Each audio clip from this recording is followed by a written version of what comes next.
में ज्वाइन करना चाहते हैं तो उन्हें आज अगर सेशन ले लिया तो उन्हें 10,000 रुपए की 20 किताबें कंटेंट के रूप में उसी फीस में मिल जाएंगी जिसमें उन्हें प्रीलिम्स, मेंस और टेस्ट सीरीज का सब्सक्रिप्शन मिलता है। इसके बाद में उन बुक्स के लिए आपको पेमेंट देना पड़ेगा। इसलिए 10,000 रुपए तक का बेनिफिट लेने के लिए यूपीएससी में यदि आप गोल सेलेक्ट कर रहे हैं तो अंकित 10 लगा करके तो 10% फीस में डिस्काउंट प्राप्त कर लीजिए और कोर्स आज गेन कर लीजिए।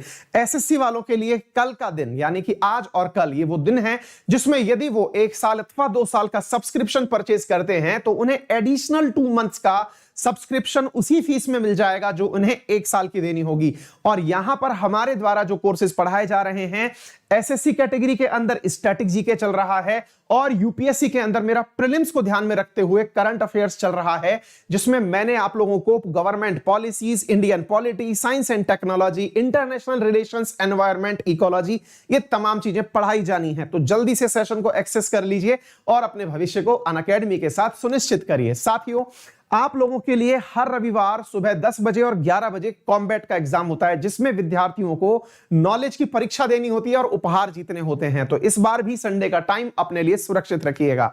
साथ में डूम्सडे ग्लेशियर खबरों में था, ये कहां स्थित है? बड़ा सवाल है साथियों, बहुत ही महत्वपूर्ण चीज है, इसे पढ़ने का प्रयास करिएगा। डूम्सडे ग्लेशियर खबरों में था। डूम्सडे होता क्या है पहले तो मैं आपको यह बताता हूं। एक शब्द है साथियों डूम्सडे, पहले तो इसे समझिए। डूम्सडे होता क्या है साथियों? अपने यहां पर एक शब्द यूज किया जाता है कयामत की रात, अगर आपने नाम सुना हो। मेरे प्यारे साथियों, डूम्सडे असल में कयामत की रात का ही दूसरा नाम है। अर्थात ये जो शब्द है ये कयामत जिस दिन आएगी, यानी कि वो जिस दिन दुनिया में प्रलय आ जाएगा, प्रलय जिस दिन आ जाएगा उस दिन की बात करना डूम्सडे कहलाता है। और दुनिया में प्रलय कब आएगा तो वैज्ञानिकों का कहना है कि 200 से लेकर के 900 साल के बीच में प्रलय आएगा। अब आप पूछेंगे कैसा प्रलय आएगा? इसके पीछे कहा गया है कि मेरे प्यारे साथियों, जो अंटार्कटिका है उस अंटार्कटिका का एक हिस्सा जो कि लगभग 1.25 लाख किलोमीटर क्षेत्रफल में है, 120 किलोमीटर चौड़ा है, उस ग्लेशियर का टूटना तय हुआ है। टूटना तय हुआ है का मतलब क्या हुआ?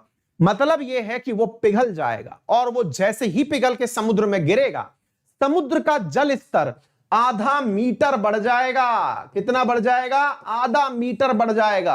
आधा मीटर समुद्र का जल स्तर बढ़ जाएगा। और अगर आधा मीटर समुद्र का जल स्तर बढ़ गया तो इसकी वजह से आसपास के जितने भी जो पानी के तट पर बसे हुए आइलैंड हैं वो डूब जाएंगे। पूरी दुनिया के समुद्रों का लेवल बढ़ जाएगा। इतना बड़ा ग्लेशियर है जबरदस्त बात।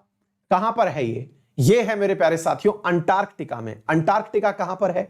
साउथ पोल में। तो साउथ पोल में मेरे प्यारे साथियों आपके लिए क्या न्यूज निकल के आई है? डूम्सडे की न्यूज निकल के आई है। फिर आप पूछेंगे तो ये क्या आज पता चला है क्या सर? हमने तो कहीं नहीं पढ़ा। अरे भाई, ये आज की बात नहीं है, ये कोई सालों से चली आ रही है। सालों से चली आ रही बात थी जो आज ही में चर्चा में आई है।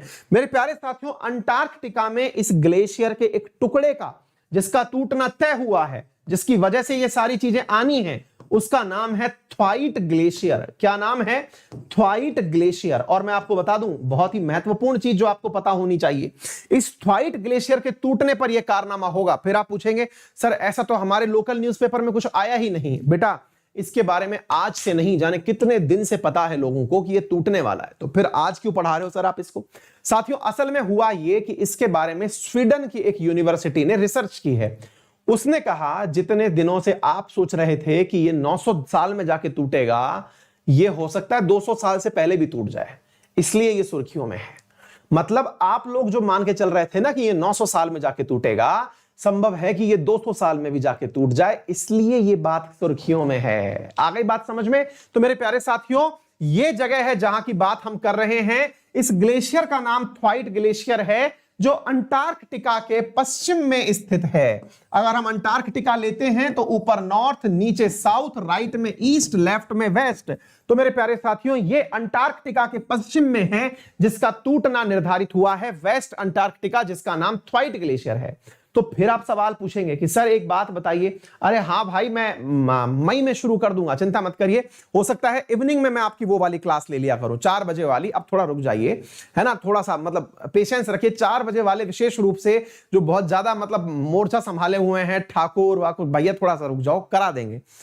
ठाकुर आनंद हो गया भाई, 1 मई से, थोड़ा समय दे दो हमें भी, कर देंगे, है ना। चलिए, तो मेरे प्यारे साथियों, ये कहां पर किया जाएगा? थ्वाइट ग्लेशियर में। थ्वाइट ग्लेशियर के बारे में हाल ही में न्यूज आई है, तो सवाल पूछेंगे सर ऐसा क्यों हुआ, ऐसा क्यों कह रहे हैं कि ये वाला जो हिस्सा है ये टूटने वाला है? इसके पीछे वजह बताई जा रही है साथियों कि इसके नीचे समुद्र की गर्म पानी की लहरें पहुंच रही हैं, यानी कि वार्म करंट जो है यहां पर वो पहुंच रही है, और उस वार्म करंट के कारण नीचे से बर्फ जो है वो पिघलती जा रही है, और उस गर्म पानी के पिघलने के कारण यह हो रहा है कि ये वाला जो ग्लेशियर का हिस्सा है ये टूट करके समुद्र में गिर सकता है। पानी के अंदर से गर्म वाटर करंट्स आ रही हैं जिसके टूटने से ऐसा हो सकता है।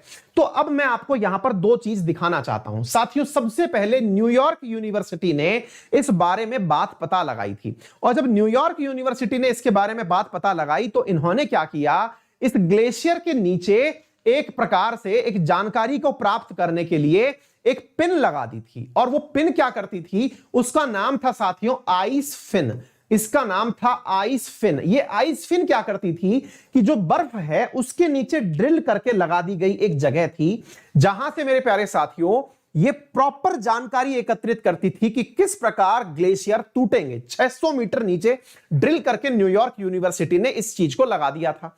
फिर क्या होता है साथियों, हाल ही के दिनों में जो आपकी स्वीडन की यूनिवर्सिटी है, इसने उस बर्फ के नीचे एक सबमरीन भेज दी साथियों। ये शायद फोटो आपको दिखाई ना दे रहा हो, एक पेन जैसा फोटो लगा हुआ है जिसे हम सबमरीन कह रहे हैं। ये सबमरीन भेज दी गई जिसमें कोई भी व्यक्ति नहीं बिठाया गया, और यहां पर मेरे प्यारे साथियों जब सबमरीन भेज दी गई जिसका नाम रखा गया रन, RAN नामक एक सबमरीन भेजी गई इस बर्फ के नीचे।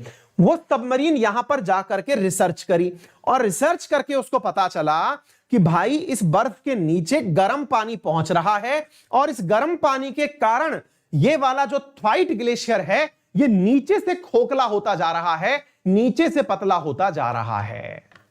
आ गई बात समझ में? ऊपर से ड्रिल करके इसमें क्या डाल दिया गया था, आइस फिन डाल दिया गया था, और नीचे से इसके अंदर सबमरीन भेज करके पता लगाई गई, तो पता चला कि ऊपर से तो ये सब सही दिख रहा है, ऊपर से तो बर्फ दिख रही है, ये नीचे से खोखला होता जा रहा है, इसके नीचे गर्म पानी पहुंच रहा है, वार्म ओशन करंट पहुंच रही हैं जो इसे पिघलाने का कार्य कर रही हैं। और इसी कारण से मेरे प्यारे साथियों कहा जा रहा है कि ये थ्वाइट ग्लेशियर टूट जाएगा और टूट करके समुद्र में गिर जाएगा।